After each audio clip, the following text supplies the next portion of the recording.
Bonjour à toutes et à tous. Tout d'abord, je souhaite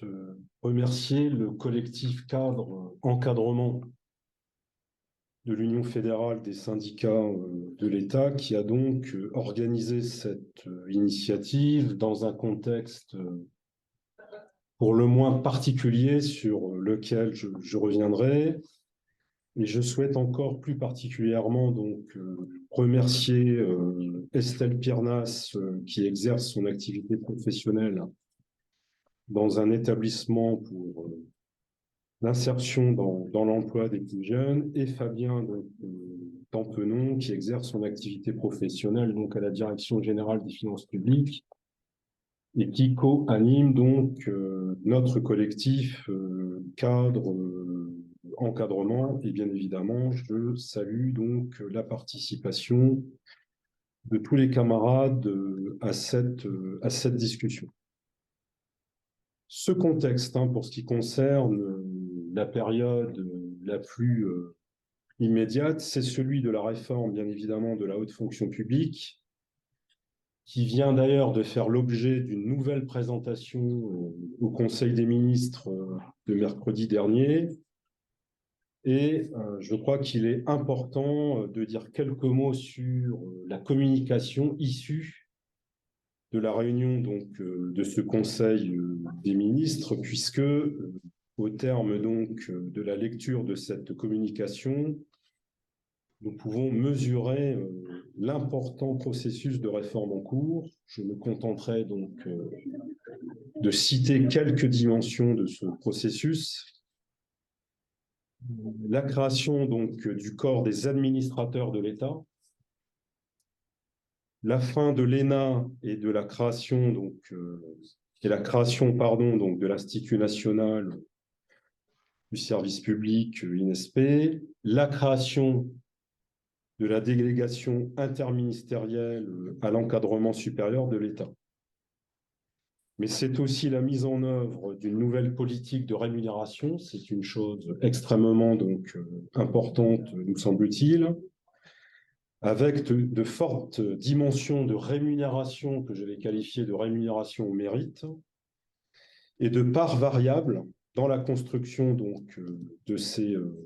rémunérations. De même, puisque je ne vais pas tout citer, qu'une transformation profonde des modalités de recrutement et des modalités contenues de la formation. Et je pense qu'il faut parler à la fois des formations initiales, mais aussi donc des formations continues. Je me permets donc maintenant de verser une modeste première contribution à notre discussion. Et au risque de surprendre, c'est d'abord dans l'histoire que j'ai essayé donc de réfléchir ma première contribution avec une hypothèse consistant à proposer que les réformes d'aujourd'hui trouvent peut-être leurs racines essentielles et structurantes dans des évolutions donc passées, mais dont je pense qu'il nous faut encore et toujours mieux mesurer les conséquences. Et je pense notamment à l'adoption de la loi organique relative aux lois de finances adoptée, sauf erreur de ma part, en 2001. C'est cette loi qui a organisé, me semble-t-il, une transformation profonde et régressive de la fonction publique. Quelques considérations sur ce que j'entends par là. Il me semble qu'avant cette loi organique relative aux lois de finances, même si ça peut faire aussi l'objet d'un débat contradictoire nourri, nous étions dans une conception du rôle et de la place des services publics, de la fonction publique, au service du contrat social, au service de la satisfaction des besoins, donc de l'intérêt général, mais aussi, dimension importante, et Jésus peut-être insistera plus particulièrement là-dessus, la question donc du rôle et la place des services publics et de la fonction publique sur le développement et l'aménagement des territoires. De toute une série d'infrastructures dans l'objectif d'équiper la société française dans ses dimensions nationales et territoriales, etc. Tels étaient donc, entre autres, il n'est pas possible de prétendre en quelques minutes à la moindre exhaustivité, vous m'en excuserez, les objectifs donc d'intérêt général, de cohésion sociale et de construction du contrat social, et in fine de la démocratie qui était poursuivie, même si encore une fois, ça peut faire l'objet d'un large débat contradictoire entre nous.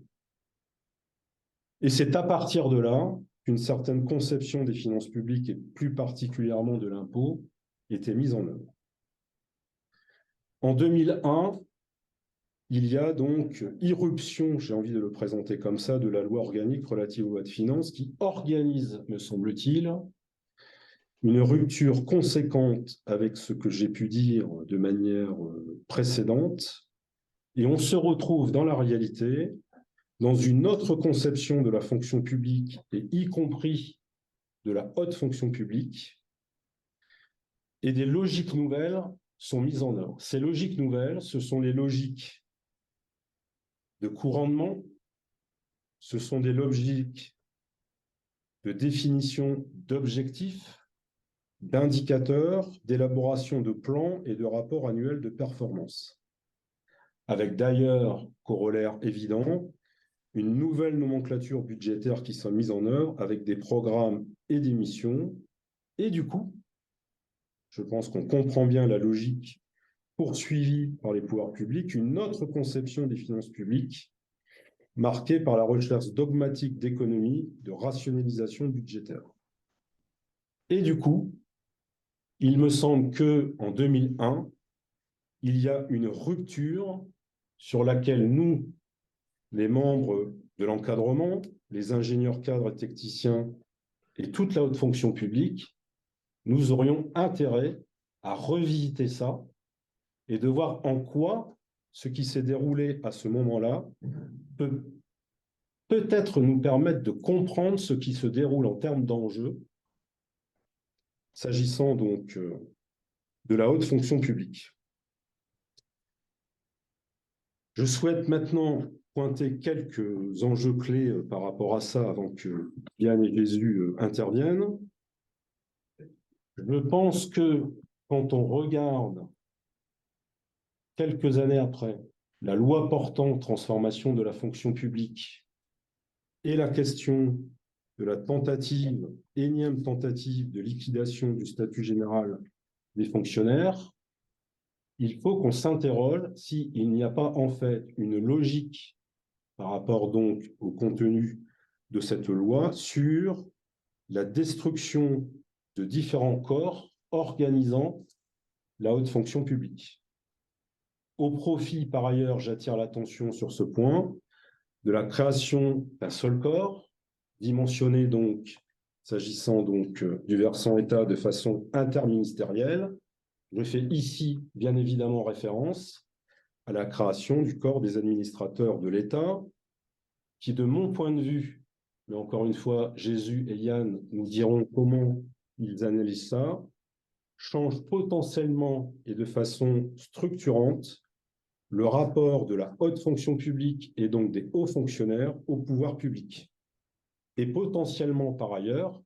d'autres formes de pouvoir, puisque les hauts fonctionnaires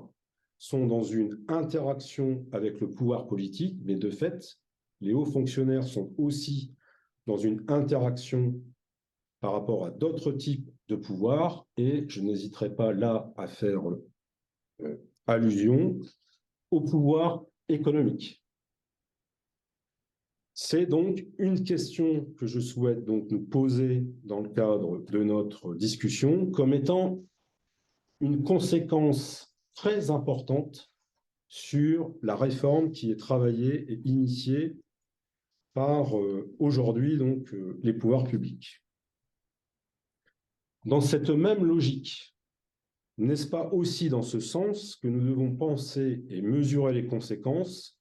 de la transformation des modalités de formation des hauts fonctionnaires? Je m'arrête quelques instants. Je crois pouvoir nous souvenir qu'au lendemain de la Seconde Guerre mondiale, quand on s'interroge à la question donc de la préfectorale, en fait, nous ne parlions pas de préfet. Nous parlions des commissaires de la République. Et qu'il y avait à la clé une certaine conception du rôle et de la place de ces fameux commissaires, et j'insiste, de la République, avec toute une série de conséquences que nous en avions tirées, s'agissant donc de la conception même de la formation. Et je sais que Yann a travaillé de façon extrêmement intéressante sur comment on a réfléchi à l'époque le rôle et la place de l'ENA. Et donc, moi, il me semblerait intéressant, si Yann en est d'accord, qu'il puisse nous dire comment il voyait la manière dont l'ENA avait été construite, comment nous avons ensemble construit, même si nous étions porteurs de nécessaires évolutions, et bien justement, comment l'ENA a évolué, comment on en est arrivé à la création donc, de l'INSP et les enjeux que ça pose. Et je le redis, j'espère avoir un minimum de cohérence dans mon propos. Tout ça, à mon avis, c'est au cœur d'une certaine conception CGT, qui n'est pas celle portée aujourd'hui par les pouvoirs publics, d'une fonction publique et donc d'une haute fonction publique au service de l'intérêt général. Je souhaite dire par ailleurs qu'on a beaucoup parlé dans la dernière période de l'ENA, mais il me semble, et c'est un sujet que modestement je ne maîtrise pas, qu'il y a également d'autres lourds enjeux sur d'autres écoles et d'autres instituts de formation. Et Jésus donc ne sera pas étonné, il me paraîtrait intéressant d'avoir son point de vue sur ce qui se passe aujourd'hui à l'Institut national des études territoriales. Je pense que c'est un enjeu extrêmement important et nous savons que nos camarades du versant territorial de la fonction publique travaillent beaucoup sur cette question puisqu'il y a d'énormes enjeux sur la conception de la formation des cadres au titre donc du versant territorial donc de l'État. Enfin, toujours par souci de cohérence, quand j'abordais au titre de la loi organique relative aux lois de finances une logique de coût-rendement, je pense que c'est aussi peut-être à travers ce prisme que nous pouvons expliquer la montée en puissance de la rémunération au mérite. Il faut atteindre les objectifs, il faut que les indicateurs soient remplis, et du fait, on a donc introduction d'une montée en puissance, encore une fois, de la rémunération au mérite, d'ailleurs, dans toute la fonction publique. Ça concerne aujourd'hui l'ensemble des agents, je le rappelle, hein, mais aussi donc dans la haute fonction publique. Et donc, une conséquence, me semble-t-il, également de la réforme de la haute fonction publique consiste, me semble-t-il, à nous interroger sur à quel point a été introduite une logique donc dite du new management, de type totalement privé et dans la réalité privative, on pourra y revenir dans la discussion, donc de la fonction publique. Comme je suis toujours trop passionné, je vais essayer de terminer donc, cette première contribution à notre discussion en soulignant quelques points encore. Vous dire que, me semble-t-il, dans l'expérience syndicale qui est la nôtre, on sent bien qu'il y a un espace possible pour des alternatives possibles.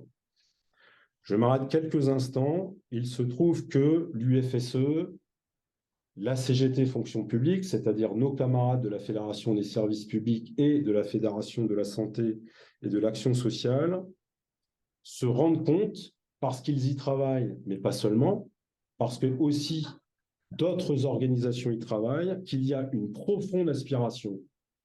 des ingénieurs cadres et techniciens et des hauts fonctionnaires pour développer en fait une critique argumentée des logiques poursuivies au titre notamment de la RGPP, pour ne prendre que la dernière période, de la modernisation de l'action publique ou du fameux rapport CAP 2022. Et je n'hésiterai pas ici à faire référence à notre camarade Anicet Lepors, qui dit toujours qu'un des enjeux de la période, c'est de reconstruire un nouvel âge d'or donc des services publics, dans une conception de la fonction publique et de la haute fonction publique, dans la réalité, qui doivent être réinventées. Et j'insiste sur une dimension, nous on connaît ça dans le versant État, mais je pense que c'est la même chose dans le versant territorial, Je pense qu'il y a une responsabilité énorme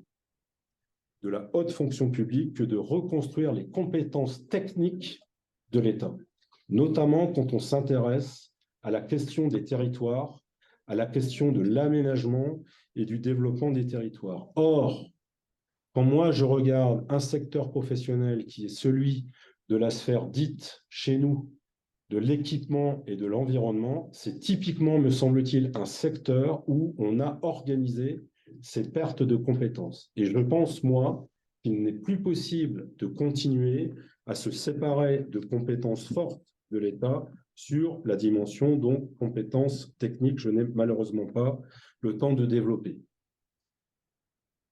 Le deuxième point sur lequel je voulais intervenir, c'est que il me semble que nous, la CGT, nous avons besoin de l'expertise, de l'élaboration possible de revendications et de propositions alternatives par nos camarades cadres, par nos collègues cadres, par nos camarades et collègues de la haute fonction publique sur comment on transforme probablement profondément et de manière durable la fonction publique pour faire face à de nouveaux défis. Je ne vais en citer que deux. La question du climat, la question de l'environnement. Comment aujourd'hui on intègre dans les processus évolutifs nécessaires, encore une fois, nous ne sommes pas pour le statu quo de la fonction publique et de la haute fonction publique, le rôle et la place de l'encadrement et de la haute fonction publique sur un État, et en fait, un État au sens large du terme, tu m'excuseras Jésus, ça intègre dans mon esprit les trois versants constitutifs de la fonction publique, au service, par exemple, du développement. Et je pense qu'il faudrait que nous puissions le faire en intégrant, on peut discuter du concept transition écologique et reconquête des activités et des emplois donc industriels. Je voulais donc terminer là-dessus en proposant donc à la discussion qu'il nous semble extrêmement important, à un moment où, plus particulièrement dans le versant État de la fonction publique, du fait des processus de transformation d'emploi, il y a une montée en puissance extrêmement importante des cadres A et A+, dans le versant État de la fonction publique, ce qui ne veut pas dire qu'il n'y en aurait pas évidemment dans les deux autres versants constitutifs de la fonction publique, qu'il nous semblerait intéressant que ces personnels puissent, d'une part, voter de façon massive aux élections, parce que c'est une de nos préoccupations. Je pense que la transformation des IRP dans la fonction publique, c'est aussi un enjeu pour les cadres et les hauts fonctionnaires, c'est-à-dire que c'est un enjeu dans leur rapport au personnel qui sont chargés, sous leur encadrement, de mettre en œuvre donc, toute une série donc, de politiques publiques. Et modestement, si effectivement un vote CGT significatif peut aussi être inscrit à l'actif du vote des membres de l'encadrement, je pense que c'est aussi un excellent signe qui serait donné au pouvoir public sur une conception du syndicalisme porteur non pas d'un statu quo, d'un retour à je ne sais quoi, mais porteur d'un certain nombre de propositions et de revendications alternatives aux politiques actuelles pour reconstruire une puissance publique à un moment donné où la société française est extrêmement fracturée et minée par l'extrême droite, au service du contrat social et de la cohésion sociale. Je vous remercie.